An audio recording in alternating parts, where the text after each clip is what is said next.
ರೇಷ್ಮೆ ಕೃಷಿಯಲ್ಲಿ ಲಾಭವನ್ನು ಹೆಚ್ಚಿಸಲು ಮತ್ತು ಹುಳುಗಳಿಗೆ ಯಾವುದೇ ರೋಗಗಳು ಬಾರದಂತೆ ಎಚ್ಚರಿಕೆ ವಹಿಸಲು ಇನ್ನೂ ಕೆಲವು ಪ್ರಮುಖ ತಾಂತ್ರಿಕ ಮಾಹಿತಿಗಳು ಇಲ್ಲಿವೆ. ಹಿಪ್ಪುನೇರಳೆ ತೋಟದ ನಿರ್ವಹಣೆ ಮತ್ತು ರಸಗೊಬ್ಬರ ಬಳಕೆ. ಸೊಪ್ಪಿನ ಗುಣಮಟ್ಟ. ಹುಳುಗಳ ಆರೋಗ್ಯ ಮತ್ತು ಉತ್ತಮ ಗೂಡುಗಳ ಉತ್ಪಾದನೆಗೆ ಉತ್ತಮ ಪೋಷಕಾಂಶವಿರುವ ಸೊಪ್ಪು ಬೇಕು.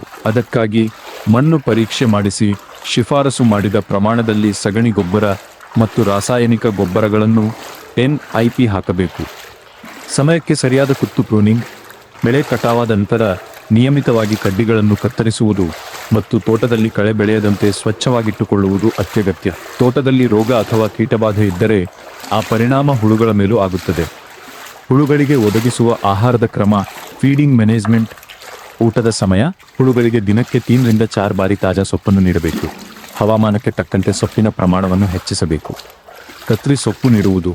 ದೊಡ್ಡ ಹುಳುಗಳಿಗೆ 4 ಮತ್ತು 5ನೇ ವಯಸ್ಸು ಸೊಪ್ಪನ್ನು ಕತ್ತರಿಸಿ ಅಥವಾ ಕಡ್ಡಿಯ ಸಮೇತ ಸರಿಯಾದ ಅಳತೆಯಲ್ಲಿ ನೀಡಬೇಕು. ಒಮ್ಮೆಯೇ ಹೆಚ್ಚು ಸೊಪ್ಪು ಹಾಕಿ ವ್ಯರ್ಥ ಮಾಡಬಾರದು. ಹುಳುಗಳು ಸೊಪ್ಪನ್ನು ಸಂಪೂರ್ಣವಾಗಿ ತಿಂದು ಮುಗಿಸಿದ ನಂತರವೇ ಮತ್ತೆ ಹೊಸ ಸೊಪ್ಪು ಹಾಕಬೇಕು. ಜಾಗರೂಕತೆ ಮತ್ತು ಮೈಯೊಣಗಿಸುವ ಪುಡಿಗಳ ಬಳಕೆ. ಬೇಡ್ ಡಿಸ್ಇನ್ಫೆಕ್ಟೆಂಟ್ಸ್.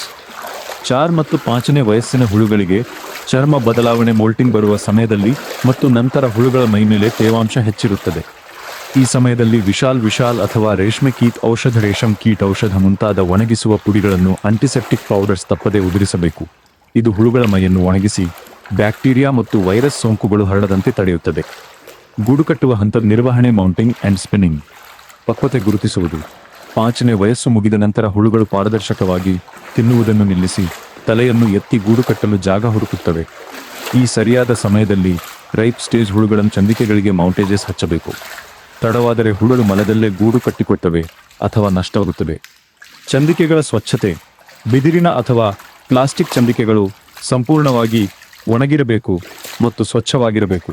ಗೂಡು ಕಟ್ಟುವ ಮನೆಯಲ್ಲಿ ಗಾಳಿಯಾಡಲು ಒಳ್ಳೆಯ ವ್ಯವಸ್ಥೆ ಇರಬೇಕು ಹಾಗೂ ಉಷ್ಣಾಂಶವು ಅತಿಯಾಗಿ ಹೆಚ್ಚಾಗದಂತೆ ನೋಡಿಕೊಳ್ಳಬೇಕು. ಗೂಡು ತೆಗೆಯುವುದು ಮತ್ತು ಮಾರುಕಟ್ಟೆ. Harvesting and marketing. ಸರಿಯಾದ ದಿನ. ಹುಳುಗಳು ಗೂಡು ಕಟ್ಟಿದ ನಂತರ ಸಾಮಾನ್ಯವಾಗಿ 5 ರಿಂದ 6 ದಿನಗಳಲ್ಲಿ, ಬೇಸಿಗೆಯಲ್ಲಿ ಬೇಗ, ಚಳಿಗಾಲದಲ್ಲಿ ಸ್ವಲ್ಪ ತಡವಾಗಿ ಒಳಗೆ ಪ್ಯೂಪಾ ಗಟ್ಟಿಯಾಗಿರುತ್ತದೆ. ಈ ಹಂತದಲ್ಲಿ ಎಚ್ಚರಿಕೆಯಿಂದ ಗೂಡುಗಳನ್ನು ಕೊಯ್ಲು ಹಾರ್ವೆಸ್ಟ್ ಮಾಡಬೇಕು. ವಿಂಗಡಣೆ. ಕೊಯ್ಲು ಮಾಡಿದ ಗೂಡುಗಳಲ್ಲಿ ದೋಷವಿರುವ, ಕರಗಿದ ಅಥವಾ ತೆಳುವಾದ ಗೂಡುಗಳನ್ನು ಪ್ರತ್ಯೇಕಿಸಿ ಒಳ್ಳೆಯ ಗೂಡುಗಳೊಂದಿಗೆ ಬೆರೆಸಬಾರದು. ಹೀಗೆ ಮಾಡುವುದರಿಂದ ರೇಷ್ಮೆ ಗೂಡಿಗೆ ಮಾರುಕಟ್ಟೆಯಲ್ಲಿ ರೇಷ್ಮೆ ಹುಳು ಸಾಕಾಣಿಕೆಯಲ್ಲಿ ಯಶಸ್ಸು ಗಳಿಸಲು ಮತ್ತು ಬೆಳೆ ನಷ್ಟವನ್ನು ತಪ್ಪಿಸಲು ಇನ್ನೂ ಕೆಲವು ಅತ್ಯಂತ ಪ್ರಮುಖ ವೈಜ್ಞಾನಿಕ ಕ್ರಮಗಳು ಮತ್ತು ಮುನ್ನೆಚ್ಚರಿಕೆಗಳು ಇಲ್ಲಿವೆ. ರೋಗಪೀಡಿತ ಹುಳುಗಳ ವಿಲೇವಾರಿ. Hygiene and disposal. ಪ್ರತ್ಯೇಕಿಸುವುದು.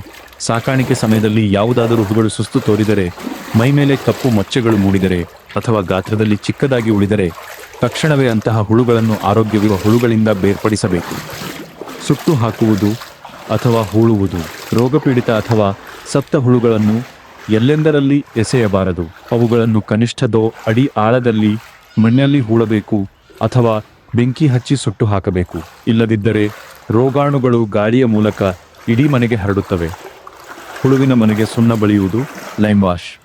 ರೇಷ್ಮೆ ಹುಳು ತರುವ ಮೊದಲು ಬ್ಲೀಚಿಂಗ್ ದ್ರಾವಣ ಸಿಂಪಡಿಸಿದ ನಂತರ ಮನೆಯ ಒಳಗೋಡೆಗಳಿಗೆ ಸುಣ್ಣ ಬಣ್ಣವನ್ನು ಲೈಮ್ ವಾಶ್ ಬಳಿಯುವುದು ಉತ್ತಮ. ಸುಣ್ಣವು ಅತ್ಯುತ್ತಮ ನೈಸರ್ಗಿಕ ಸೋಂಕು ನಿವಾರಕವಾಗಿದ್ದು ಡಿಸ್ಇನ್ಫೆಕ್ಟೆಂಟ್ ಗೋಡೆಗಳಲ್ಲಿರುವ ಸಣ್ಣ ಪುಟ್ಟ ಬಿರುಕುಗಳಲ್ಲಿರುವ ರೋಗಾಣುಗಳನ್ನು ಕೊಲ್ಲುತ್ತದೆ.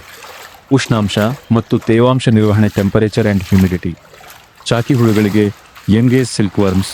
ಹುಳುಗಳು ಚಿಕ್ಕದಿರುವಾಗ 1 ಮತ್ತು 2ನೇ ವಯಸ್ಸು. ಅಧಿಕ ಉಷ್ಣಾಂಶ ಸುಮಾರು 2-8C ಮತ್ತು 8.05% ತೇವಾಂಶ ಬೇಕಾಗುತ್ತದೆ. ಬೆಳೆದ ಹುಳುಗಳಿಗೆ ಲೇಟ್ ಏಜ್ ಸಿಲ್ಕ್ವರ್ಮ್ಸ್. ಹುಳುಗಳು ದೊಡ್ಡದಾದಂತೆ 4 ಮತ್ತು 5ನೇ ವಯಸ್ಸು. ಉಷ್ಣಾಂಶವನ್ನು 2.5Cಗೆ ಇಳಿಸಬೇಕು ಮತ್ತು ತೇವಾಂಶವನ್ನು 6.570ಕ್ಕೆ ಕಾಪಾಡಿಕೊಳ್ಳಬೇಕು. ಮನೆಯೊಳಗೆ ಅತಿಯಾದ ತೇವಾಂಶವಿದ್ದರೆ ಅಣಬೆ ಫಂಗಲ್ ರೋಗಗಳು ಬರುವ ಸಾಧ್ಯತೆ ಇರುತ್ತದೆ. ಆದ್ದರಿಂದ ಆಗಾಗ್ಗೆ ಗಾಳಿಯಾಡುವಂತೆ ನೋಡಿಕೊಳ್ಳಬೇಕು. ಹಿಪ್ಪುನೇರಳೆ ಸೊಪ್ಪಿನ ಗುಣಮಟ್ಟ ಮತ್ತು ಸಂಗ್ರಹಣೆ. ಹುಳುಗಳಿಗೆ ನೀಡುವ ಸೊಪ್ಪು ತಾಜಾವಾಗಿರಬೇಕು. ಬಿಸಿಲಿಗೆ ಬಾಡಿದ ಅಥವಾ ಮಳೆಯ ನೀರು ನಿಂತ ಕೊಳೆತ ಸೊಪ್ಪನ್ನು ನೀಡಬಾರದು. ಸೊಪ್ಪನ್ನು ತಂದ ಕೂಡಲೇ ಅದನ್ನು ನೆರಳಿನಲ್ಲಿ ಒಣ ತಂಪಾದ ಸ್ಥಳದಲ್ಲಿ ಇಡಬೇಕು. ದೊಡ್ಡ ಹುಳುಗಳಿಗೆ ಕೊಡುವ ಸೊಪ್ಪನ್ನು ಕತ್ತರಿಸಿ ಅಥವಾ ಕಡ್ಡಿಯ ಸಮೇತ ಸ್ವಚ್ಛವಾದ ಒದ್ದೆ ಬಟ್ಟೆ ಹಾಕಿ ಮುಚ್ಚಿಡಬಹುದು. ಉಜಾನ್ ನೊಣಗಳ ಹಾವಳಿ ನಿಯಂತ್ರಣ ಉಜಿಫ್ಲೈ ಕಂಟ್ರೋಲ್. ರೇಷ್ಮೆ ಹುಳುಗಳಿಗೆ ಅತ್ಯಂತ ಅಪಾಯ